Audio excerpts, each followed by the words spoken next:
मान लो आप एक स्किल आपके पास एक स्किल है, आप एक सर्विस प्रोवाइड करते हो। एग्ज़ाम्पल के लिए ले लेते हैं वेबसाइट डिज़ाइनिंग।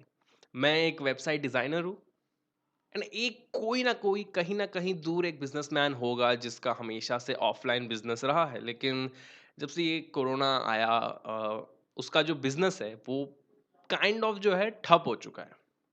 उसे अपने बिज़नेस को अभी ऑनलाइन ले जाना चाहिए।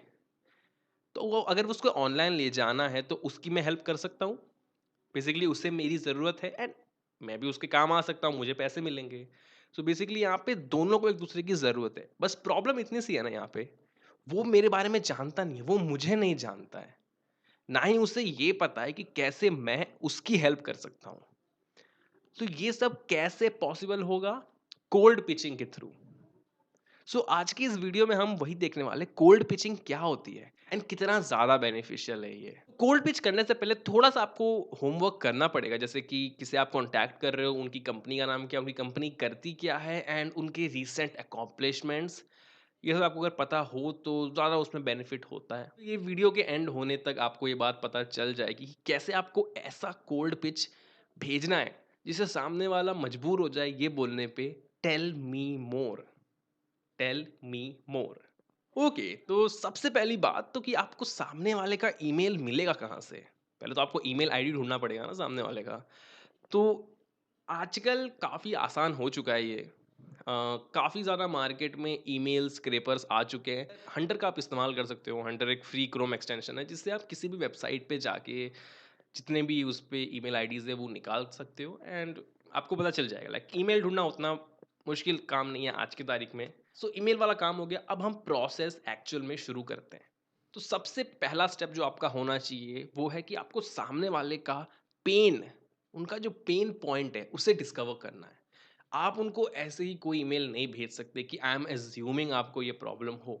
आपको श्योर होना है, वरना फिर वो किसी काम का होगा नहीं। सबसे पहले आपको डिस्कवर करना है सामने वाले को क्या तकलीफें हैं एंड कैसे आप उसे सॉल्व कर सकते हो। आपको ध्यान रखना है कि जो आप उन्हें तकलीफें सजेस्ट कर रहे हैं कि ये तकलीफें आपको हैं, तो उसका सल्यूशन भी आपके पास हो। फिर उसका उसका फ़ायदा नहीं कि आप उनको बस बता दोगे कि ये आपको तकलीफ़ें हैं, पर सॉल्यूशन माँगा तो आपके पास सॉल्यूशन ना हो। वैसा आपको नहीं करना है। आपको उन्हीं चीज़ों को पॉइंट आउट करना है जिसका सॉल्यूशन आपके पास हो। इनफैक्ट अगर आप कोई ऐसी प्रॉब्लम को पॉइंट आउट कर पाते हो एंड साथ ही साथ उसकी एक सॉल्यूशन भी प्रोवाइड कर पाते हो, एक स्ट्रैटेजी बना के भी उनको हाथों हाथ दे देते हो, सो आपको उनका ज़्यादा टाइम भी मिलेगा, ज़्यादा उनके पैसे भी मिलेंगे। सो काफ़ी सही चीज़ है ये। पूरा का पूरा आप पे डिपेंड करता है कैसे आप रिसर्च करते हो, कैसे आप सामने वाले को कन्विंस करते हो। ओके, सो अब आप बोलोगे कि हमें कैसे पता चलेगा कि उन्हें क्या चीज़ें बॉदर कर रही हैं, उन्हें क्या तकलीफ़ है? सो मैंने लिस्ट डाउन कर दिया है यहाँ पे। सो मैं आपको पढ़ के सुनाता हूँ। सबसे पहला क्वेश्चन जो आपको अपने आप से पूछना चाहिए, उनका नंबर 1 कॉज़ क्या है स्ट्रेस्ड होने का? उन्हें क्या मोटिवेट करता है आगे बढ़ने के लिए? और उनको अपने बिजनेस को नेक्स्ट लेवल पे स्केल करने के लिए कौन पीछे खींच रहा है? उनके पूरे दिन में सबसे ज़्यादा टाइम क्या चीज़ लेती है? वो किसे सर्व करते हैं एंड क्यों सर्व करते हैं? और वो अपना मैक्सिमम मनी कहाँ स्पेंड कर रहे हैं?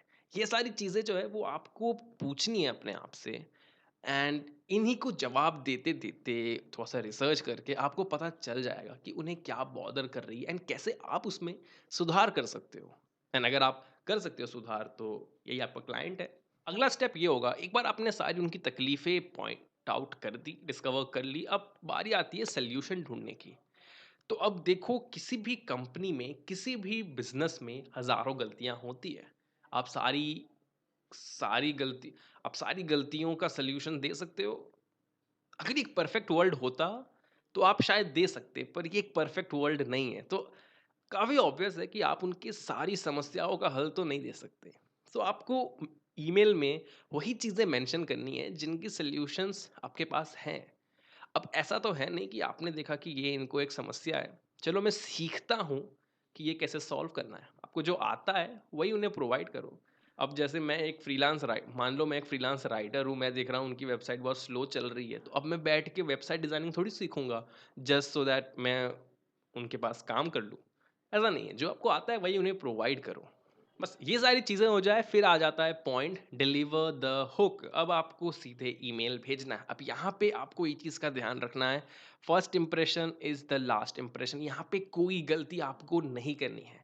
कोई आपको मौका नहीं देना है सामने वाले को कि वो आपको जस्ट स्पैम में भेज दे। एक चीज़ जो आपको बहुत ज़्यादा ध्यान में रखनी है वो ये है कि 41 कैरेक्टर्स के अंदर आपको कुछ बहुत ही कैची लिखना है, क्योंकि जब आप लैपटॉप या पीसी में जीमेल खोलते हो तो बाहर से आपको 41 कैरेक्टर्स ही दिखते हैं। एंड वो बहुत ज़्यादा ज़रूरी है। अगर वो कैची हुआ तो उसका जो क्लिक थ्रू रेट होगा वो ज़्यादा बढ़ेगा। फ़ोन में आपको सिर्फ 27 कैरेक्टर्स मिलते हैं एंड आईफोन में अगर आप लैंडस्केप में रख रहे हो तो शायद 64। तो आपको बहुत ज़्यादा ध्यान रखना है कि आपको कम से कम स्टार्टिंग में ही ऐसा कैची टाइटल देना है अपने मेल का। अगला पॉइंट ये है कि आपको सीधे पॉइंट पे आना है। यहाँ पे आपको टाइम पास नहीं करना है। देखो सामने वाले के पास पहले से ही बहुत सारा काम है, उनके पास हज़ारों मेल आते हैं रोज़ के। एंड उसमें अगर आप टाइम पास कर रहे हो तो वो काम नहीं चलेगा। आपको सीधे पॉइंट पे आना है कि देखो मैं ये हूँ, मैं इतने सालों से ये कर रहा हूँ, ये आपका बिजनेस है, ये आपने अकॉम्प्लिश करा है, ये मुझे कुछ प्रॉब्लम्स दिखी हैं, ये मैं सॉल्व कर सकता हूँ। सीधे आपको पॉइंट पे आना है। सामने वाला बिल्कुल भी फ्री नहीं बैठा हुआ है। ओके, ये वाली जो चीज़ है ये बहुत ज़्यादा ज़रूरी है। आपका जो मेल है वो एंगेजिंग होना चाहिए। देखो बोरिंग मेल भेजकर किसी का भला आज तक नहीं हुआ है। आपका जो मेल है वो एंगेजिंग होगा, सामने वाला ज़्यादा देर तक पढ़ेगा। जब आप किसी को मेल भेज रहे हैं जो कि आपको जानता भी नहीं है, तो आपका मेल ऐसा होना चाहिए जिससे उसे पता चल जाए कि आप बाकी के क्राउड से अलग हैं। आपको थोड़ा-सा ह्यूमर ऐड करना चाहिए। आप कुछ पंच लाइन डाल सकते हैं 1-2, अच्छा इंप्रेशन पड़ता है। मैं तो बहुत एप्रिशिएट करता हूँ। तो ये कुछ पॉइंट्स हैं जिसके थ्रू आप उनका ध्यान आकर्षित कर सकते हैं। सबसे पहला तो आपको पर्सनलाइज़ करना है उनके लिए ही। उनका नाम वहाँ पे होगा तो उन ज़्यादा अच्छा लगता है, क्योंकि मोस्टली लोग क्या करते हैं, एक ही मेल को सबको भेज देंगे, डियर सर। आप अगर पर्सनलाइज़्ड मेल भेजते हैं, पर्टिकुलरली वहाँ पे उनकी कंपनी का नाम मेंशन करते हैं, उनकी कंपनी क्या करती है, उन्हें ज़्यादा अच्छा लगता है। उन्हें लगता है कि हाँ, सामने वाले ने मेहनत करी है। दूसरा पॉइंट ये है कि आप प्रॉपर ह्यूमर इस्तेमाल कर सकते हैं। मीम्स डाल सकते हो, आप बीच में कुछ जिफ्स यूज़ कर सकते हो। बुलेट पॉइंट्स का आप इस्तेमाल कर सकते हो। बुलेट पॉइंट से ज़्यादा आसानी होती है पढ़ने में एंड थोड़ा-सा मैनेज्ड एंड सोफिस्टिकेटेड सा भी लगता है मेल आपका। एंड बस इसके बाद आपको स्पेसिफिकली उन्हें अपना सीटीए पिच करना है। सीटीए क्या होता है? Call to action. आपने अपना बैंगर कोल्ड पिच सेंड कर दिया, लेकिन नीचे में आपको ये भी मेंशन करना है कि in case you like in case you like it we can talk on call, और just let me know what you think of that. कुछ भी आप इसमें मेंशन कर सकते हो। सीटीए बहुत ज़्यादा ज़रूरी है। एंड ट्राई आपको ऐसी करनी है कि आपका ईमेल ऐसा हो कि सामने वाला लिटरली मर जाए आपको रिप्लाई करने के लिए, उससे रहा ना जाए रिप्लाई किए बिना।